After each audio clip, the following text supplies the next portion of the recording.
Please give a round of applause.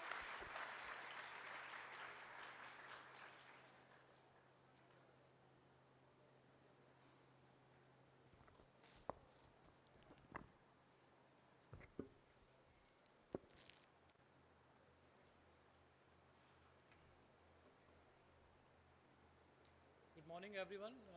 सबसे पहले मैं अपना परिचय दे दूं। मेरा नाम अभिषेक श्रीवास्तव है।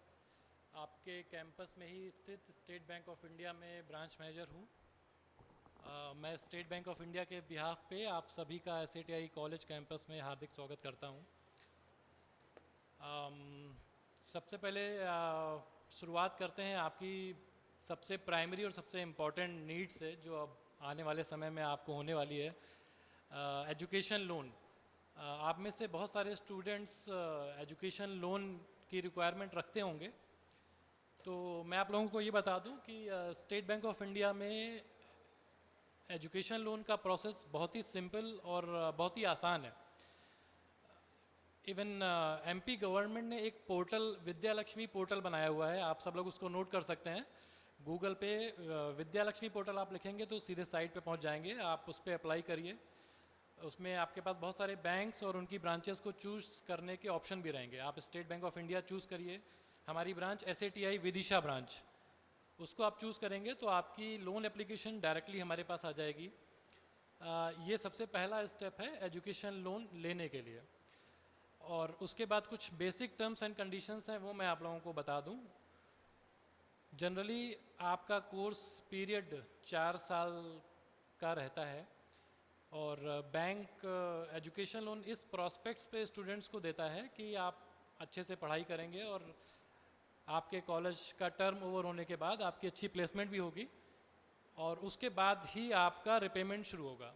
तो एजुकेशन लोन होने के बाद अगले 4 साल तक आपको लोन के बारे में या उसकी ईएमआईज़ के बारे में सोचने की कोई ज़रूरत नहीं है। Bank will take care of it. जो भी ईएमआई है वो कॉलेज ख़त्म होने के बाद आपकी जब भी जॉब या जब भी प्लेसमेंट होने लगेगी और आपकी सैलरी स्टार्ट होने लगेगी, उसके बाद ही बैंक आपसे डिमांड करेगा। और 1 ईयर का टेन्योर उसमें भी बैंक प्रोवाइड करता है, जिसको मॉरेटोरियम पीरियड बोलते हैं। कॉलेज ख़त्म होने के बाद भी 1 साल तक का टाइम मॉरेटोरियम पीरियड के रूप में मिलता है। उसको भी आप अवेल कर सकते हैं। एजुकेशन लोन का इंटरेस्ट इंडिया में जितने भी बैंक्स हैं उनमें स्टेट बैंक ऑफ इंडिया के सबसे कॉम्पिटिटिव रेट्स हैं। 10.85 से 11.15% पर एनएम के बीच में वैरी करेगा, आपके और आपके को एप्लीकेंट, आपके पेरेंट्स जो होंगे, उनके सिविल स्कोर के बेसिस पे आपको एप्लीकेंट रखा जाएगा उस लोन में और आपके फादर या मदर में से कोई भी एक उस लोन में को एप्लीकेंट रहेगा। तो जनरली आपका कोर्स पीरियड और मॉरेटोरियम पीरियड पूरा मिलाकर के 15 साल तक के लिए मॉरेटोरियम पीरियड, लोन का जो टेन्योर है वो 15 साल तक के लिए बन जाता है। और बहुत ही अफोर्डेबल ईएमआईज़ 4,000 से 5,000 रुपये तक के बीच की आती हैं, जो आपको आपका एजुकेशन लोन स्पॉन्सरशिप करने में कोई भी इनकन्वीनियंस फेस नहीं करने देगा। तो आप सभी को मैं इनवाइट करता हूं कि आप हमारी ब्रांच विज़िट करें और एजुकेशन लोन के लिए जो भी इंटरेस्टेड स्टूडेंट्स हैं वो बैंक में आकर के, मेरे स्टाफ हैं और मैं भी हूं अवेलेबल। 10 बजे बैंक हमारा ओपन हो जाता है। आप उसके बाद कभी भी आकर के विज़िट कर सकते हैं। और सबसे पहले अपना सेविंग अकाउंट अगर आपके पास स्टेट बैंक ऑफ इंडिया में है तो बहुत अच्छी बात है, अदरवाइज़ आप हमारी ब्रांच में आकर के ओपन करवाइए। Being fortune 500 company, we are the only bank in India जो फॉर्च्यून 500 की लिस्ट में अपना नाम रखते हैं। We are one of the leading corporates. आप में से हो सकता है कोई फ्यूचर में हमारा पार्ट भी बन जाए, तो आप हमारे साथ इसी फेज़ में जुड़ें। आपकी बैंकिंग नीड्स अब कॉलेज शुरू होने के साथ साथ ही शुरू हो रही हैं। स्कॉलरशिप से शुरू करेंगे, आज से 4 साल बाद जॉब लगेगी तो सैलरी भी क्रेडिट होगी। बहुत सारी कार लोन्स, हाउसिंग लोन्स आने वाले समय में आपको रिक्वायरमेंट्स आएंगी, तो वो सारे आपको इस सेविंग बैंक अकाउंट के थ्रू ही सारे अचीव हो जाएंगे। इस एसबीआई का saving bank account is the key to many more facilities जो आपको बैंक से इजीली मिल जाएगा। और आप लोगों से एक एडवाइस और मैं या रिक्वेस्ट कहना चाहें, पीपीएफ अकाउंट से अगर आप लोग परिचित हों, आप सभी लोगों को जॉब के वक्त पीपीएफ अकाउंट की तो कंपलसरी रिक्वायरमेंट पड़ जाएगी। टैक्स बेनिफिट्स उसमें आपको मिलते हैं सेक्शन 80C के अंडर में 1.5 लाख रुपए तक का इन्वेस्टमेंट आप पीपीएफ अकाउंट में करेंगे तो आपको टैक्स बेनिफिट्स आपको कुछ मिलेंगे, तो आपका टैक्स बर्डन कम हो जाएगा थोड़ा। पूरे साल में एनुअल 500 रुपी उसमें मिनिमम डिपॉजिट करना होता है उसको अकाउंट को एक्टिव रखने के लिए। तो ड्यूरिंग 4 इयर्स अगर आप उसको अभी से इनिशिएट कर लेते हैं तो अच्छा इसलिए होगा क्योंकि पीपीएफ अकाउंट के अमाउंट के ऊपर लोन भी एलिजिबिलिटी बैंक प्रोवाइड करता है, लेकिन उसमें 5 साल के बाद ही आप ले सकते हैं। तो अगर आप आज पीपीएफ अकाउंट ओपन करते हैं तो कॉलेज ख़त्म होने के बाद तक आप लोग पीपीएफ अकाउंट के लोन के लिए एलिजिबल हो जाएंगे। PPF accounts wholly owned by government of India. कोई भी बैंक, एसबीआई या कोई भी अदर बैंक उसको अपने पास रखता है आपका अकाउंट, बट उसकी ओनरशिप गवर्नमेंट ऑफ इंडिया के पास होती है और टोटली सिक्योर्ड फंड्स होते हैं। तो दूसरा एसआईपी से भी आजकल के जो यंग माइंड्स हैं जनरेशन दर जनरेशन बहुत ही ज़्यादा साउंड और नॉलेजेबल होते जा रहे हैं। तो मैं मान के चल रहा हूँ आप सब में से बहुत लोगों ने एसआईपी शुरू कर रखी होगी। ना कर रखी हो तो एक एसआईपी अपनी कैपेसिटी के हिसाब से 100, 500 या जो भी आपको ठीक लगता हो उसके हिसाब से आप म्यूचुअल फंड में अपनी एक एसआईपी स्टार्ट करिए।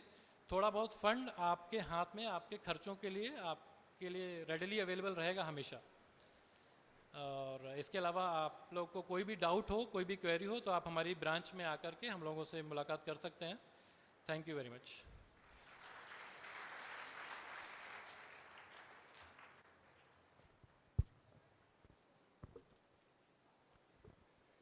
Thank you, sir. I hope students will keep this in mind. Now moving on, we call Professor K.G. Kirar sir to give details regarding Cumin scholarship. Please sir, come up on the podium.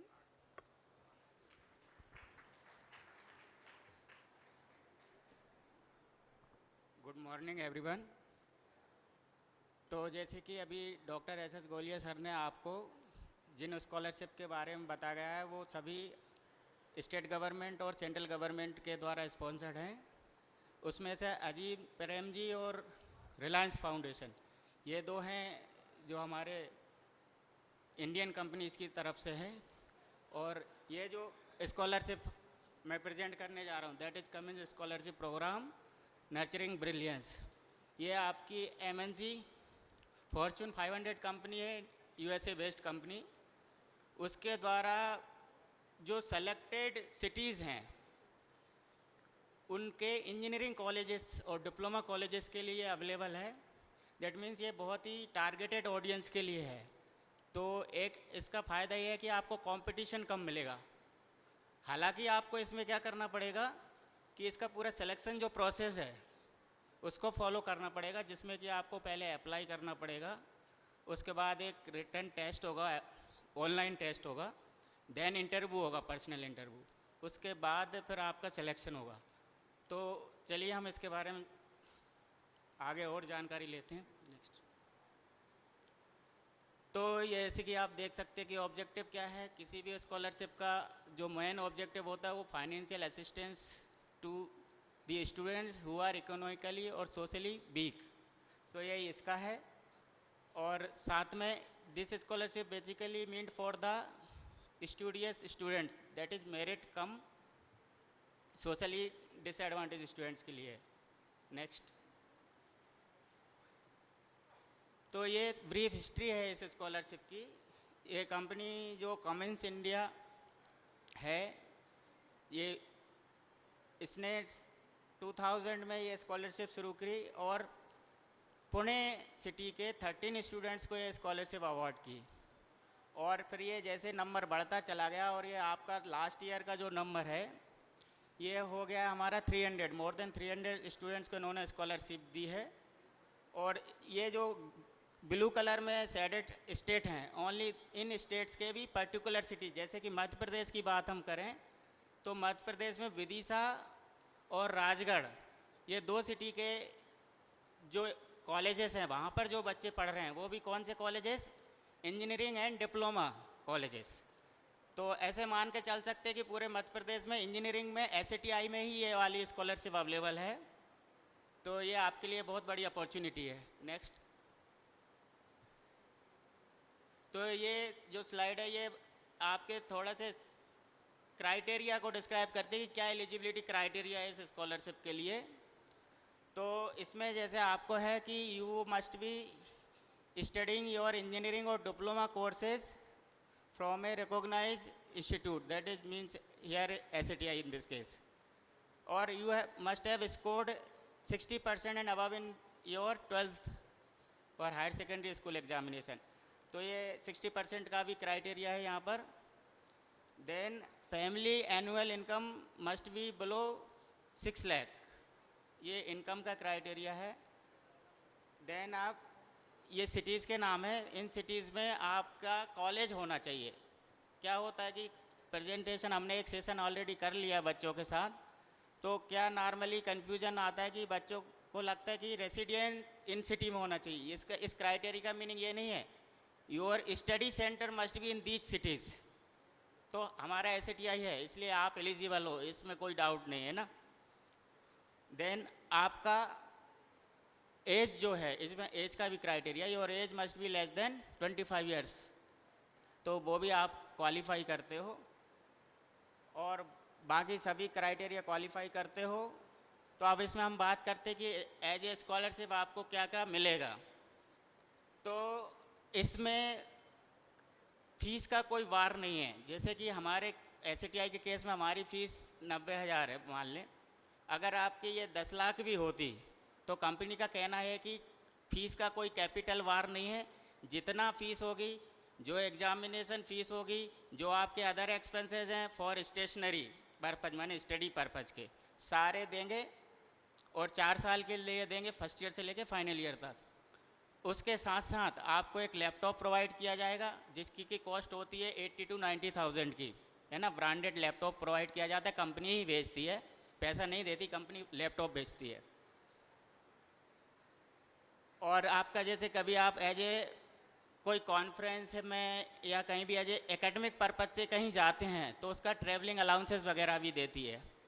तो ये तो आपके financial benefits हो गए। Tuition fees, exam fees, university fees, stationery fees, all. इसमें hostel include नहीं है ना। ये कंफ्यूज मत हो जाना कि हॉस्टल की फ़ीस मिलेगी, हॉस्टल की फ़ीस नहीं मिलेगी। फाइनेंशियल के साथ साथ कुछ अदर बेनिफिट्स भी हैं, जैसे कि आपको मेंटरिंग, एक मेंटर असाइन होगा तो मेंटरिंग की जाएगी, सॉफ्ट स्किल डेवलपमेंट की ट्रेनिंग की जाएंगी, इंटर्नशिप की अपॉर्चुनिटी मिलेगी कमिंस में। ये कमिंस का प्लांट है पीतमपुर में, इंदौर के पास। तो जो भी बच्चे स्कॉलरशिप के लिए क्वालिफाई करेंगे उन बच्चों को कमिंस के पीतमपुर प्लांट विजिट करने की अपॉर्चुनिटी मिलेगी, इंडस्ट्रियल विजिट, इंटर्नशिप की अपॉर्चुनिटी मिलेगी, soft skill development, leadership development, ये सब ट्रेनिंग क्लासेस अटेंड करने की अपॉर्चुनिटी मिलेगी, इसका प्लांट विजिट करने की अपॉर्चुनिटी मिलेगी। नेक्स्ट,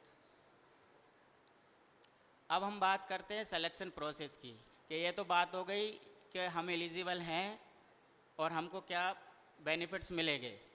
अब बात करते हैं कि हम इसको अचीव या क्वालिफाई कैसे करेंगे।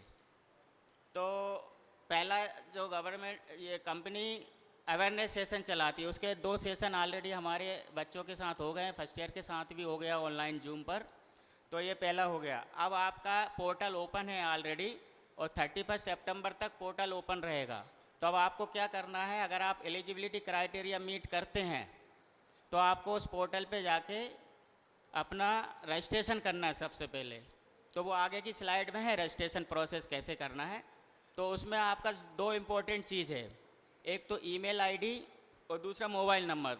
जो मोबाइल नंबर, जो ईमेल आईडी आप सबमिट करके रजिस्ट्रेशन करेंगे उसी पर फर्दर कम्युनिकेशन होगा। टेस्ट की लिंक भी उसी पर आएगी, कौन कौन से डॉक्यूमेंट अपलोड करना वो लिंक भी उस पर आएगी। तो आपको मोबाइल नंबर और ईमेल आईडी वही रजिस्टर करना है जो आप यूज़ करने वाले हैं 4 साल तक, ठीक है। तो अब सिलेक्शन प्रोसेस में क्या है, एप्लीकेशन आ जाएंगी, उसके बाद स्क्रूटनी होगी। डायरेक्ट टेस्ट के लिए क्वालिफाई नहीं करेंगे, जितनी भी एप्लीकेशन जाएंगी उनमें से स्क्रूटनी करके एप्टीट्यूड टेस्ट के लिए मेल पर ही आपका नोटिफिकेशन आएगा, जो ईमेल आईडी आप डालेंगे। उसके बाद पर्सनल इंटरव्यू कंडक्ट होगा ऑनलाइन जूम पर, 10-15 मिनट का इंटरव्यू होता है। और इसमें जो टॉप कंपनी के टॉप मैनेजमेंट के लोग इंटरव्यू करते हैं, जिन लोग को 30 25 इयर्स का एक्सपीरियंस है ना, वो लोग आपको इंटरव्यू करेंगे। तो पर्सनल इंटरव्यू, उसके बाद आपको स्कॉलरशिप के लिए अगर सेलेक्ट होते तो आपके ईमेल आईडी पे नोटिफिकेशन आ जाएगा। तो ये तो आपका पूरा सिलेक्शन प्रोसेस है। और इसमें हमारे 2 बैच सेलेक्ट हो चुके हैं। जो पहला बैच जो अभी फाइनल ईयर में पढ़ रहा है वो 5 बच्चे सेलेक्ट हुए थे। उसके बाद दूसरे बैच में 37 बच्चे सेलेक्ट हुए थे। टोटल 42 स्टूडेंट्स को स्कॉलरशिप अवेलेबल हो चुकी है SATI में। नेक्स्ट,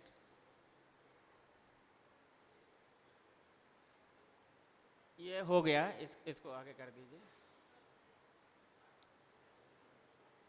ये सब वही है जो मैं बता चुका हूँ कि ये सिर्फ फाइनेंशियल असिस्टेंस नहीं देती है ये स्कॉलरशिप, इसमें आपको अपॉर्चुनिटी मिलती है to interact with the higher management personal and they will mentor you, so you can develop your confidence, networking, goal setting, soft skill development, which will enhance your job opportunity or employability. Next. Now we will come to how to apply. So you can see the first line, log on to www.cummins.com. So first you have to go to this website. तो जैसे ही आप इस website पे जाएंगे, website open करो अभी से, जरा वेबसाइट ओपन करना है।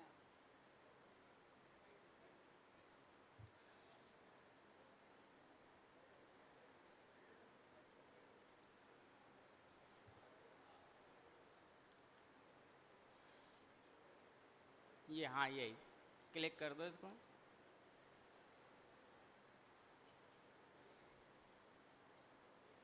नहीं हो रहा, चलो ठीक है, आगे स्लाइड में आगे का कर दूँ, नेक्स्ट स्लाइड कर दो।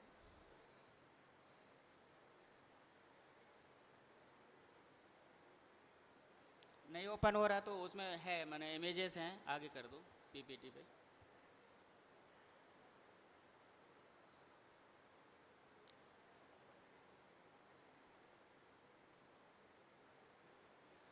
हाँ, पिछला, हाँ ये। तो जैसे ही आप जब वो www.cummins.com वेबसाइट ओपन करेंगे और उसमें स्क्रॉल डाउन करके नीचे में आएगा स्कॉलरशिप अप्लाई, तो उसको जब अप्लाई करेंगे तो आपका ये पोर्टल, ये वाला पेज ओपन होगा, रजिस्ट्रेशन पोर्टल। ठीक है, तो यहाँ पर आप देखेंगे जो रजिस्ट्रेशन वाला टैब है, जो left side, first time users to register, तो यहाँ पर बेसिक डिटेल्स है, आपका नाम, middle name, email ID, phone number. इसको करके जब आप रजिस्ट्रेशन कर लेंगे तो आपके मेल आईडी पे पासवर्ड और यूजर्स का एक मेल आ जाएगा। तो आपको फिर उससे लॉगिन करना है, उन जो क्रेडेंशियल जो मेल पर आएंगे उन क्रेडेंशियल के साथ आपको लॉगिन करना है। तो ये लॉगिन वाला जो पास में दिया है वहाँ से लॉगिन करना है। नेक्स्ट करूँ? हाँ,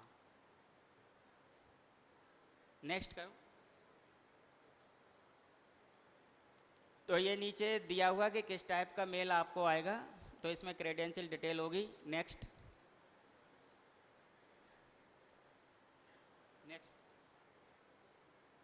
तो अब ये आपका वहाँ पर ये रजिस्ट्रेशन लॉगिन करोगे तो ये पेज आएगा। तो जब आप ये करेंगे, रजिस्ट्रेशन डिटेल्स जो आ जाएंगी उनसे जब लॉगिन करेंगे तो ये पेज आएगा। तो ये पेज आने पे आपको ये से प्रोसेस दिखाएगा, first, second, third, fourth, fifth, sixth. तो आपको पहले basic detail, personal detail, education detail ये फिल करोगे तो सेकंड पर आ जाओगे। सेकंड में आपका आ जाएगा family background, socio economic background. इस तरीके से करते करते जब आप 6 तक पहुँचेंगे, 6 स्टेज तक, वहाँ सबमिट की बटन आएगी तो आप सबमिट कर देंगे। नेक्स्ट। हाँ, नेक्स्ट कर दीजिए, वो तो डिटेल्स का ही दिया हुआ है। नेक्स्ट कर दो, सेव एंड कंटिन्यू आएगा। इस तरीके से ये वही पिक्चर्स हैं, इस तरीके का ये फॉर्म दिखेगा, है ना। 10th की, 12th का, डिग्री की फर्स्ट ईयर की इन्फॉर्मेशन ये सब आएंगी, है ना। फैमिली बैकग्राउंड, ये सब ऐसी डिटेल भर के ये हाँ सबमिट फॉर्म हो जाएगा। इस तरीके से आपको फिर आपको जैसे ही आप सबमिट कर देंगे उसके बाद आपको ईमेल पर ही टेस्ट की लिंक आएगी, डेट आएगी और पर्सनल इंटरव्यू का आएगा, और उसी पे नोटिफिकेशन आएगा कि आप सेलेक्ट हुए कि नहीं हुए। ठीक है, this is all about the Cummins scholarship. Thank you. Thank you Kirar sir.